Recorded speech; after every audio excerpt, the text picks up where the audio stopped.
आजको यो भिडियोमा म हजुरहरूलाई कसरी इन्डिपेन्डेन्ट ड्रप डाउन लिस्ट बनाउन सकिन्छ एक्सेलमा भन्ने कुरा चाहिँ गर्न गइराखेको छु।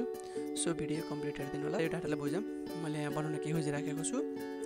अब यहाँ हाम्रो क्याटेगोरीको बटन हुन्छ। यहाँ क्याटेगोरीको बटनमा चुज गर्ने है। जस्तै हाम्रो क्याटेगोरी हाम्रो फ्रुट भयो, क्लोथ भयो, फ्युल भयो, इलेक्ट्रोनिक भयो। अब यहाँ हामीले एउटा बटन क्रिएट गरिन्छ ड्रप डाउन। त्यसमा क्लिक गरेपछि हाम्रो fruit, cloth, fuel, electronic list आउँछ।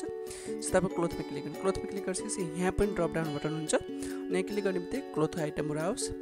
यदि यहाँ हामीले फ्रुट चुज गर्छौँ भने यहाँ फ्रुटहरूको लिस्ट आओस्। यदि यहाँ हामीले फ्युल चुज गर्छौँ भने फ्युलहरूको लिस्ट आओस्। सो त्यसको लागि के गर्ने भने सबैभन्दा पहिला हामीले आफ्नो लिस्टहरूलाई नेम दिनुपर्ने हुन्छ। सो पहिला हामीले यसको क्याटेगोरीलाई सिलेक्ट गर्ने। यहाँ नेम बक्समा हामीले गर्ने नेम टाइप गरिदिने हाम्रो क्याटेगोरीको लिस्टको क्याटेगोरी। त्यसपछि इन्टर। अब यो एरिया जुन सिलेक्सन छ यो सिलेक्सनको नाम चाहिँ हाम्रो भयो क्याटेगोरी। ओके, त्यसपछि जहाँ हामीले बटन बनाउनु छ ड्रप डाउन त्यहाँ क्लिक गर्ने। डेटा ट्याबमा गएर डेटा भ्यालिडेसनमा जाने।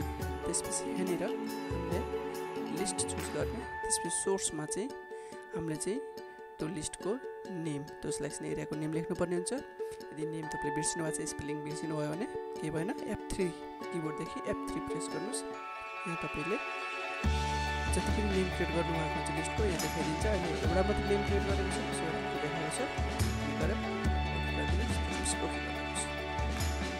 यहाँनिर तपाईँको यसरी फ्रुट, क्लोथ, यसरी तपाईँको क्याटेगोरी लिस्ट आयो। अब हामी चाहन्छौँ कि इलेक्ट्रोनिक चुज आयो। इलेक्ट्रोनिक भएपछि अब यहाँ क्लिक गरेपछि तपाईँको इलेक्ट्रोनिक लिस्ट आउँछ कि फ्यान र कुलरको लिस्ट आउँछ। यसलाई के गर्ने हुन्छ सबैलाई हामीले एउटा नेम दिनुपर्ने हुन्छ। सो नेम दिनको लागि हामीले सिलेक्ट गर्ने। सिलेक्ट गरिसकेपछि फर्मुला ट्याबमा गएर क्रिएट फ्रम सिलेक्सन गर्नुहोस्।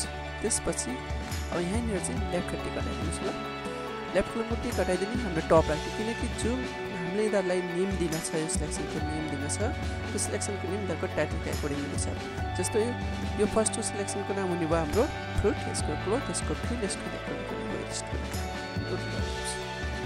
त्यसपछि अब आइटमको लिस्ट बनाउनुको लागि सिलेक्सन एरियामा क्लिक गर्नुहोस्। आइटमको लिस्ट बनाउनु छ त्यहाँ क्लिक गर्नुहोस्। त्यसपछि अगेन डेटा ट्याबमा गएर डेटा भ्यालिडेसनमा गएर लिस्ट चुज गर्नुहोस् र यहाँनिर चाहिँ हामीले एउटा फर्मुला टाइप गर्नुपर्ने हुन्छ। त्यो फर्मुला चाहिँ हाम्रो equal to indirect then bracket start गर्ने। त्यसपछि हाम्रो क्याटेगोरीको एड्रेस चुज गर्ने। त्यसपछि ब्र्याकेट क्लोज अनि ओके। त्यसपछि लिस्ट आइदियो। अब हाम्रो इलेक्ट्रोनिक चुज चाहिँ क्लिक गर्नुहोस्। फ्यान, कुलर, इलेक्ट्रोनिक आइटम मात्र आयो।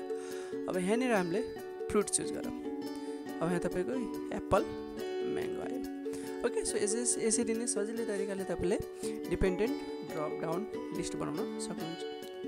सो भिडियो कम्प्लिट हेरिदिनु भएकोमा थ्याङ्क यू। सो यसै गरी हाम्रो च्यानललाई सेयर एन्ड सब्सक्राइब गर्न नबिर्सिनु होला।